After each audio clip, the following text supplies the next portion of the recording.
Good afternoon, my dear brothers and sisters.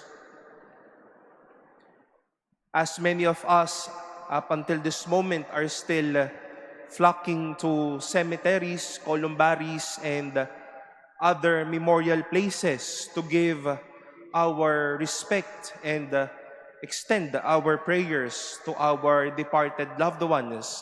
Ngayong nagtitipon po tayo para alalahanin ang kanilang mga alaala this All Souls Day. At marahil madami pa din po sa atin ang may onting lungkot, onting kirot, sakit o luha kapag dadalaw po tayo sa mga mahal natin sa buhay. We experience this sadness and eventually cry because they left a mark in our lives. Napalapit tayo sa kanila, mahal natin sila, inalagaan natin sila, at naging kasama din natin sila sa lupang ibabaw na ito.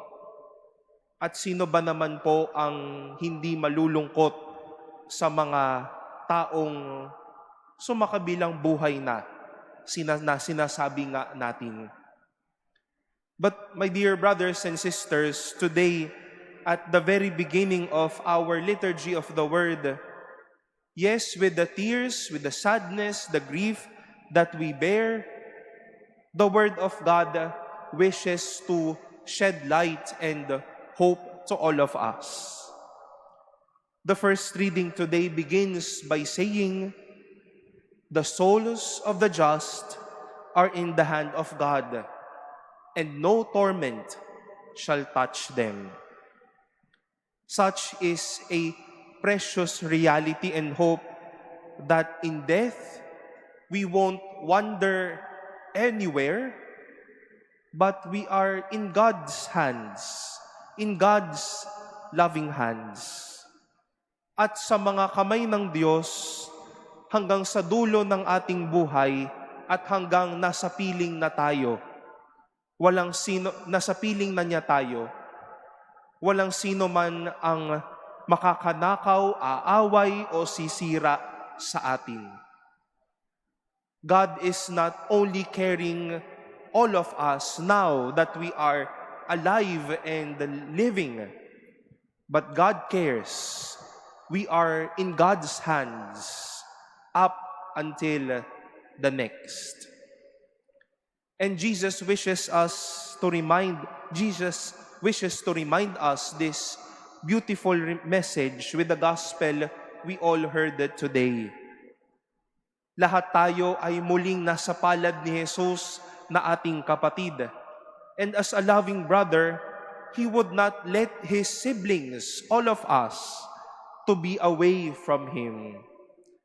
That He wishes not to lose anything. No one, lahat tayo, ayaw niyang mawalay. But all of us, at the end of our lives, may also be raised up to His presence. Nasa kamay sila ng Diyos. At ang kamay ng Diyos, patuloy na mag-aalaga, magpapanatag at maglalaban sa anumang mga masama at magpapalayo sa atin sa Kanya.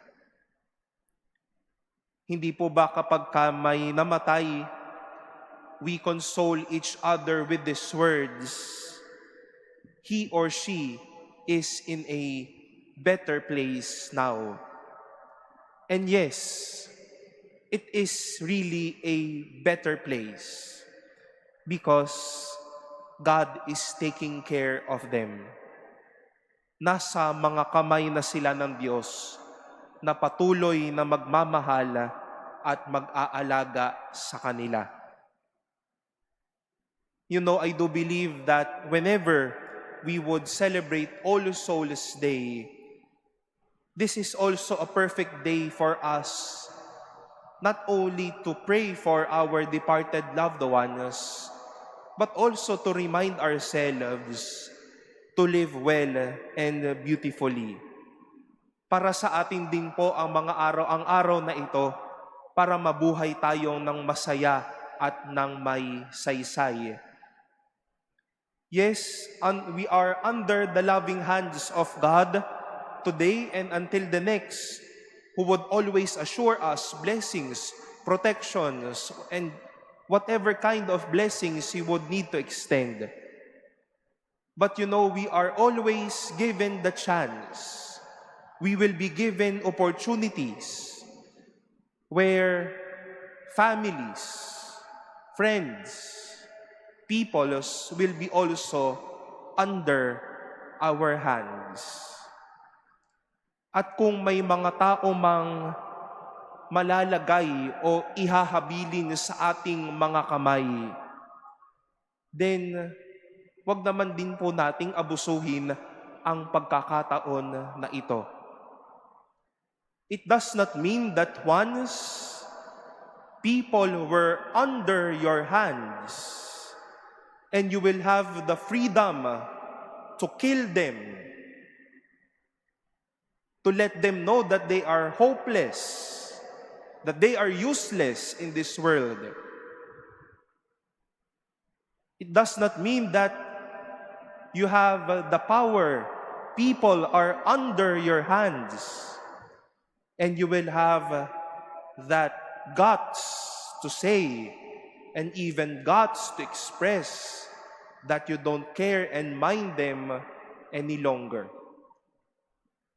That's not being a good father, a good brother, a good sister, and a good neighbor.